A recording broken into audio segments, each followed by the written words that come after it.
It was about late November in Colorado, and I was about 7 or 8. My father got the idea of taking us all for a weekend to a cabin that he was going to rent. My mother thought it was a great idea for me, my sister, and my father and my mother to bond. So that's exactly what happened. We rented a cabin for a few days. We took school off on Friday to get a head start getting there, which I absolutely had no issue with. We got there and it was sure cold. Well, it was almost December, so I guess it made sense that it was that cold.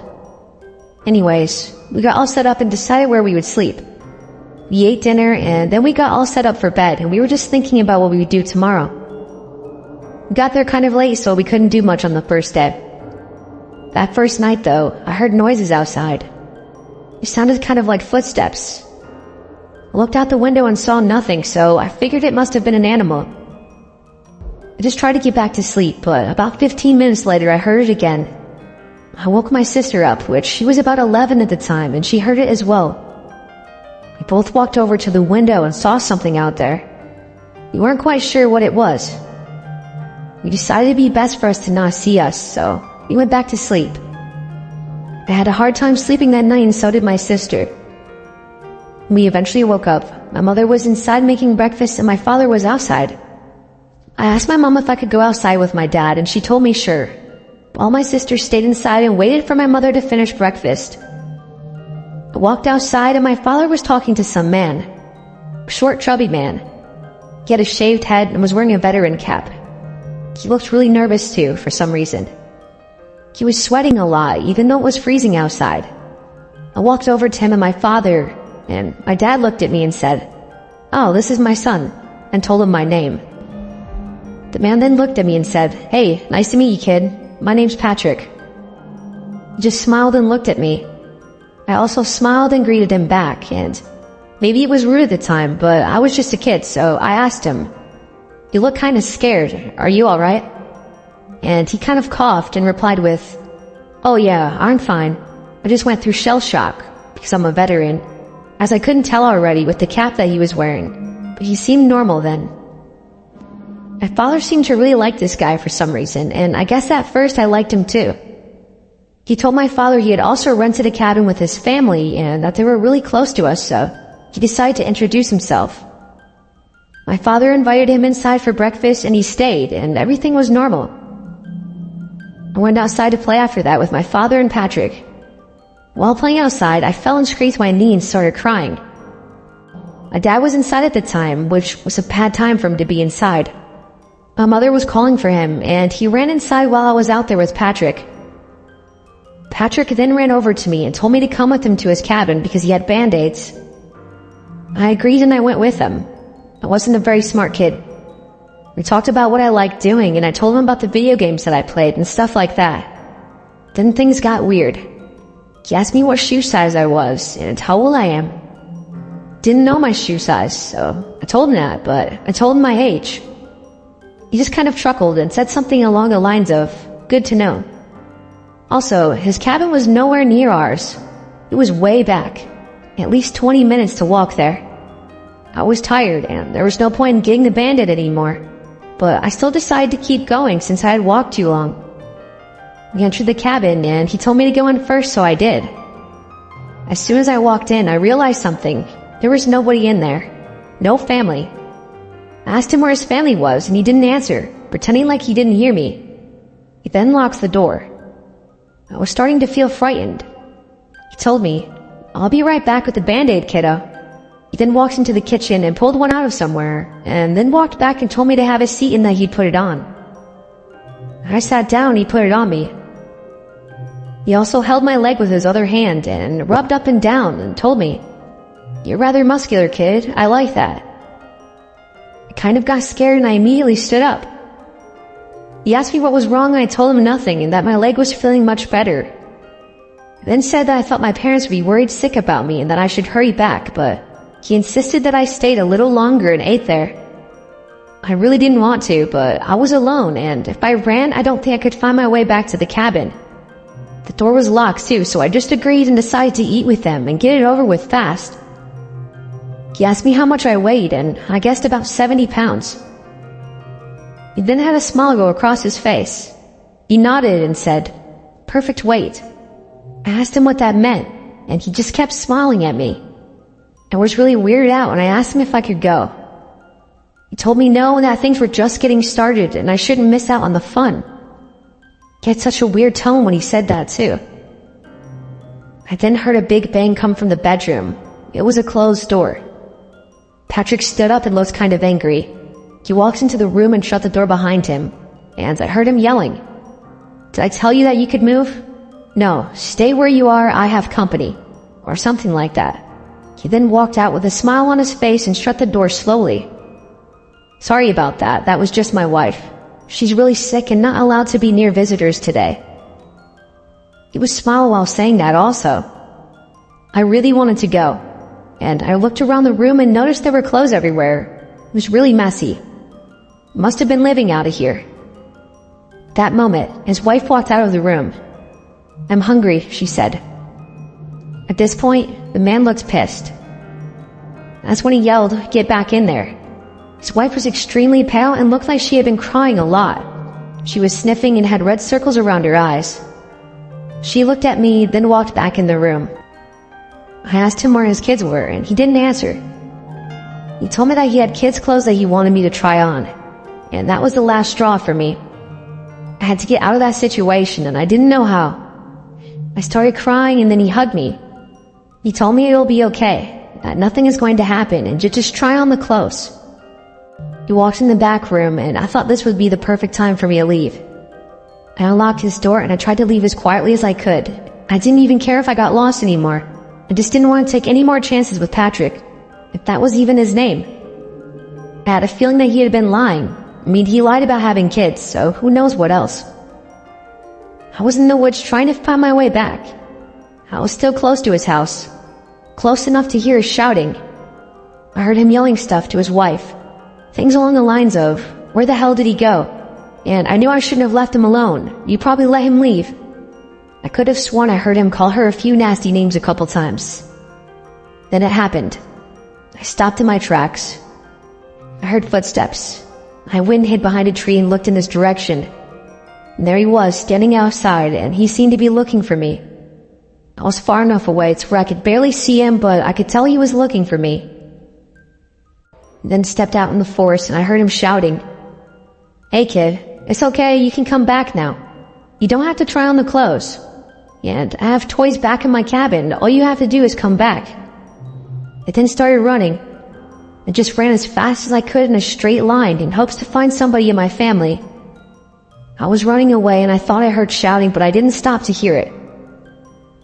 And after about an hour of running, I finally saw a cabin. It was my cabin. I ran to it. My father was outside looking around for me. I ran up to him crying and told him Patrick wasn't a good guy and that he was really weird and how he was touching my legs and stuff.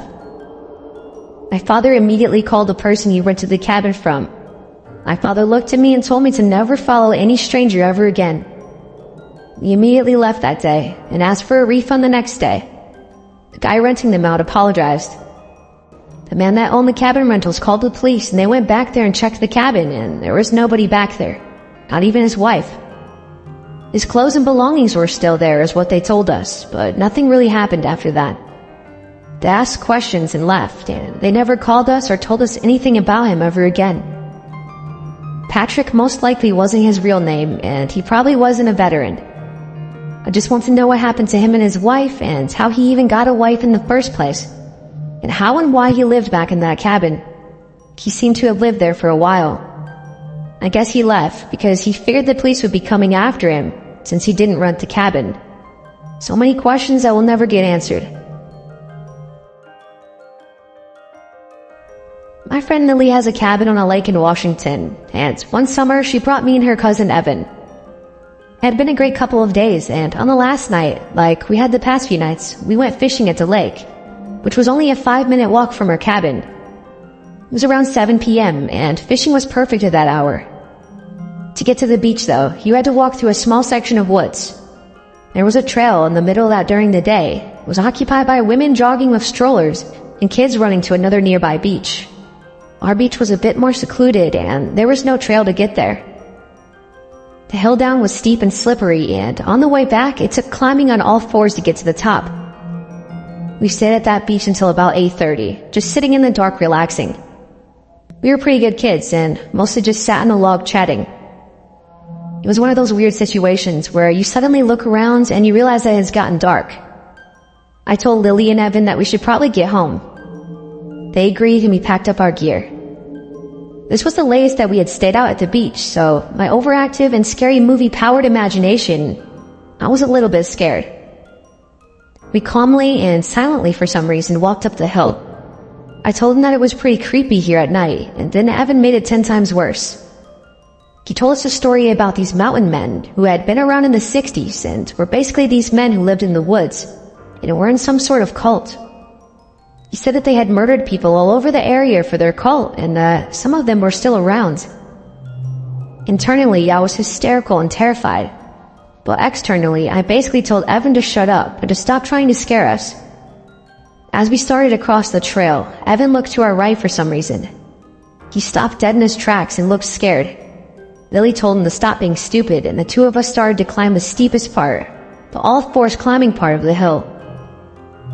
Evan grabbed us both by the arm very forcefully and made us look where he was looking. At first I couldn't see anything and I just wanted to get home. But then my eyes adjusted and I saw a large man. I'm assuming he was a man because of the shape, stumbling toward us pretty slowly. Who knows what his intentions were, but being kids, we freaked out and scrambled up the hill as fast as we could. We all turned around at some point and saw that the dude was running. Well, stumbling quicker toward us while we climbed. He got pretty close to us until we finally got over the hill and sprinted across the road to the cabin. At first it sounds fairly innocent, but we all had a deep feeling of dread when we saw him on that trail. I didn't feel like he had good intentions. Once we got to the cabin, we threw our gear on the porch and ran to the front door, and of course it was locked. But there was a secret knock that her family had showed that the person at the door was a member of the family or a friend. It was a fairly complicated rhythm, and both Lily and Evan banged on the door to the family knock. I remember just looking around trying to see if the creep had followed us, but I saw nothing. We were let in, and in a panic we told the adults the whole story. We said it was probably just some guy who we probably made feel bad. We disagreed, but we felt safe in the locked cabin with the grown-ups. The cabin had a walkout basement, basically like a lower story. Not a creepy basement. It had a door and windows, where Lily and I slept on bunk beds. We went down to get into pajamas. After about 5 minutes of calming down together, we heard the family knock. I thought it was Evan trying to come in from the stairway door, so I said, "Come in." But no response. It happened again, but this time we realized where it was coming from. The window outside. Lily and I turned completely white and stared at each other with that horrible feeling of terror in your stomach. It happened again, but a little more frantically. We both ran to the stairway door and booked it up to the living room where Lily's family and Evan were. We told them all what we had heard through the panicked tears, and Evan went downstairs to listen. He said it was definitely the knock. While Lily's uncle, older brother, and older cousin all gathered flashlights to go look outside, we heard it again, but on the front door this time. Everyone looked at the door and huddled together. It happened once or twice more, and Lily's uncle finally decided to call the police. He said, "I'm not sure what their intentions are, but there's someone trying to get into my cabin," to the police. The knocking went on for another 2 minutes or so, and finally it stopped. 5 minutes after the call, the police showed up with a comforting loud pounding, and "Police" yelled through the door. To make sure, Lily's uncle looked outside a window and saw other police searching around for the creeper.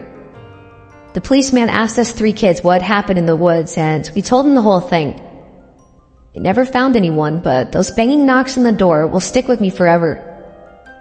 The officer said that it was probably just some guy who was twisted and wanted to freak some kids out. But what creeped me out the most was the fact that the person had memorized a complicated family knock. All 3 of us slept on the floor together that night. I was 11 when this happened. Ariel, my older sister, was 14, and Belle, my younger sister, was 8. My dad was a freelance programmer when I was younger. He made great money on his jobs, but because he was so heavily in debt, at least 500 plus, and my mom was not the most gifted person on balancing a budget, we never had much free money available. This meant that we went on a vacation once every few years, and usually that was to a relative's house. My dad had just finished a long project for a big client, and we were celebrating the occasion with a new movie. Final Destination, because my dad loved watching scary stuff and scaring the daylights out of my sisters and me. We were in the middle of the movie when the phone rang. He went to get it and came back to grab Mom while we kept watching the movie. Belle took the opportunity to pause the film and take Duchess, our dog, captive because she was scared. They came back about 10 minutes later and announced that we were going to be spending the weekend in a cabin. We didn't know what to make of that, but apparently the client he had been helping owned a nice cabin by a lake in the mountains and had offered to let us lodge there this weekend for a considerably reduced price. It was Thursday, so Mom went into a panic frenzy of packing, so we didn't get to see the rest of the movie that night. After school the next day, we packed up the family van and headed to the mountains. It was a 2.5-hour drive, so it was late by the time we got there.